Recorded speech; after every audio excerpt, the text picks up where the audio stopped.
친명과 친문, 개싸움이 벌어졌다라는 소식이 전해졌습니다. 문재인 전 대통령의 딸 다혜 씨가 반려견 달력을 제작하겠다는 그것 때문에 이런 싸움들이 벌어졌는데 애견 달력 사파가가 이낙연 지지자다. 이것으로 추정된다. 이런 내용이 전해지면서 개딸 커뮤니티에서는 불매 운동이 확산되고 있다고 합니다. 어떤 내용들이 있는지 보시죠. 개딸들 온라인 커뮤니티에서는 최근 며칠 새 똥파리 달력을 보니 열받는다라든지 문 전 대통령 달력 취소하자 등의 글이 올라왔다고 합니다. 해당 달력 사파가의 트위터 팔로잉이 이낙연 전 대표가 있는 걸 보면 이낙연 지지자의 가능성이 높다는 그런 이유 때문에 달력 불매 운동에 나섰다는 내용입니다. 여기서 똥파리는 문 전 대통령을 지지하지만 이재명 대표를 지지하지 않는 민주당 지지자들을 이야기하는 그런 일종의 은어인데 이런 용어들도 등장을 하고 있고 그리고 이런 분위기가 지금 만들어지고 있는 그런 상황입니다. 자, 개딸들의 입장을 조금 더 보겠습니다. 달력 취소하는 게 좋을 것 같다. 사파 작가 SNS 팔로우 리스트에 이낙연, 윤영찬 등이 있다. 그리고 달력팔이 한 돈을 자금 삼아서 또 이재명 대표와 김혜경 여사 악마화와 조롱했을 것이다. 그래서 불매운동하자 이런 분위기가 확산되고 있는 겁니다. 개싸움 여러분 많이들 알고 계실 텐데 물고 뜯고 끝까지 가는 그런 싸움들을 보통 개싸움이라고 하죠. 개딸들의 돈 없는 행각들이 과거에도 사실 꽤 많았습니다. 어떤 것들이 있었는지 이어서 소개를 좀 더 해드리겠습니다. 이재명 지지 개딸들의 아우성 남욱 윤영찬 의원의 대장동 자료를 넘겼다 이런 발언이 법정에서 진술이 있었는데 이걸 두고 이재명을 친 건 이낙연이다. 포스터를 만들고 문자 폭탄도 돌렸다. 그리고 김진표 의장이 지난 9일 민주당의 이상민 해임안 처리를 위한 본회의 개최 요구에 김진표 국회의장이 여야 합의를 서둘러서 해달라면서 일단 거부를 했던 걸 두고 또 김진표 의장의 개인정보까지 공유를 해가면서 문자 폭탄을 돌린 게 바로 개딸들의 행동, 돈 없는 행동들이었다는 지적들이 있습니다.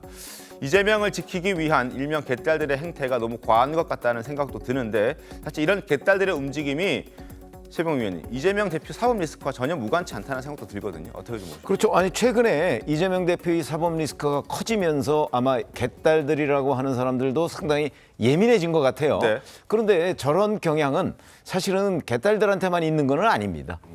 잘 아시다시피 문재인 전 대통령 강력 지지자들, 네. 우리가 문파 이렇게 얘기하는 그런 강력 지지자들도 마찬가지였죠. 항상 문제가 되고 그리고 의원들의 휴대전화 같은 거 공유해가면서 온갖 문자 폭탄 날리고 네. 무슨 얼마 아주 작은 액수의 후원금 이런 걸 막 해가면서 욕설을 하고 이런 것들 잘 아마 관찰을 해보셨을 텐데 네.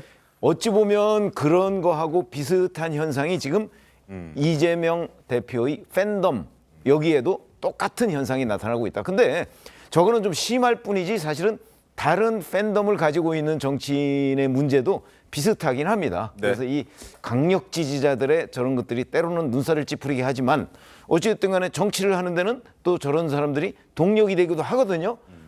그래서 이재명 대표도 적절히 관리할 필요가 있지. 지금처럼 개혁의 딸들이라고 하는 사람들이 저렇게 완벽하게 누구를 거부하고 누구를 공격하고 이렇게 몰려다니면서 하게 되면 네. 결국 이득도 있지만 손해도 결국 이재명 대표의 부담으로 올 것이다. 이렇게 생각합니다. 알겠습니다. 이재명 대표는 과거 개딸 현상에 대해서 세계사적인 의미 있는 새로운 정치 형태라고 이야기를 했던 적이 있습니다. 이 대표의 과거 목소리 들어보겠습니다.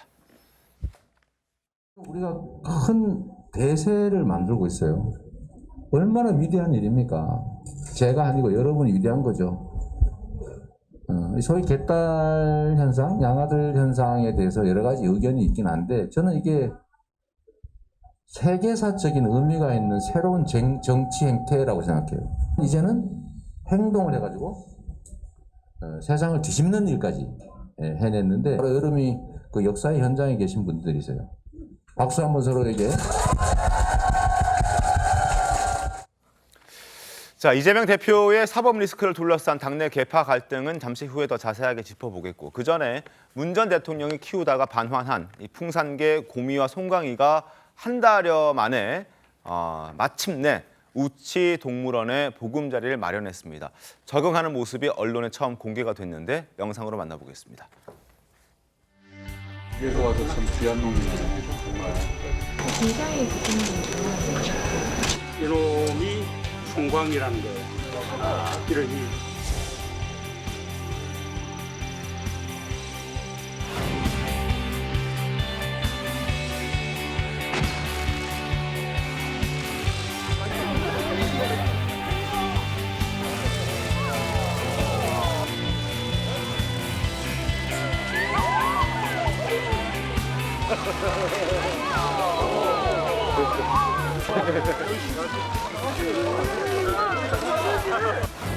크고 귀엽고 복실복실한 느낌이었어요. 잘 적응하면서 지냈으면 좋겠어요.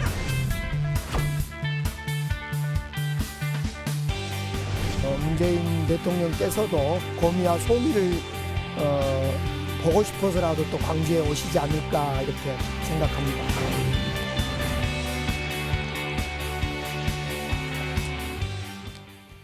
네, 고미와 송강이가 광주 우치 동물원에 보금자리를 새로 마련을 했습니다. 근데 건강 상태가 썩 좋지는 않은 것 같습니다.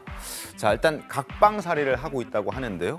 고미는 신장 결석, 그리고 송강이는 중이염에 시달리고 있는데 그래서 고미와 송강이 1.5평 남짓한 사육장에서 각방살이를 하고 있습니다. 건강을 위해서. 그리고 또 하나 각방살이를 하는 이유는 지금 현재 교미 가능성 때문에 자녀를 또 가질 수 있을 것 같아서 당분간 그러니까 합방은 불가능한 그런 상태이고, 그리고 새끼인 별과도 건강상의 이유로 아직 합사를 못하고 있다고 합니다. 관계자에 따르면 각자 공간에서 지내고 적응 기간을 가지면서 건강 상태를 점검할 예정이다 이렇게 얘기를 하고 있습니다. 아마 한 달여 정도 외부에 있다 보니까 관리를 함에도 불구하고 건강이 썩 좋지 않은 것 같은데 100% 정상적이지 않겠죠, 외부에 있다 보면은. 아니, 병원 가서 오히려 좋아지고 있는 거라고 봐야죠. 치료를 받고 입원도 하고 이 병원 관계자들이 이 매일 산책시키는 거 조선일보 보도로도 영상을 우리가 보지 않았습니까? 네. 신통방통에서도 틀어줬던 기억이 나는데요. 네. 근데 신장결석이나 중이염 등 사실 병원에 가지 않고 그대로 있었다면 건강이 더 안 좋아졌을지도 모르겠습니다. 그런 부분에 있어서는 이 애견이나 네. 이 반려견 아끼는 이미지를 정치적으로 많이 활용하셨던 분들은 거기서 끝나지 않고 요즘은 이제 반려동물이라는 표현을 쓰지 않습니까? 네네. 평생 함께한다는 뜻인데 좀 건강 관리라던가 이후에 이 반려동물의 행복, 복지에 대해서도 신경을 많이 써주셨으면 좋겠고요. 비단 네. 문재인 전 대통령만 이야기하는 게 아니라 제가 동물 이야기할 때마다 그 에어컨 실외기 있는 좁은 철창 안에 갇혀 있는 성남시에서 입양했던 행복이가 자꾸 아른거립니다. 그러니까 그런 비극적인 일들은 여야 막론하고 정치인들이 좀 안 만들었으면 좋겠습니다. 알겠습니다.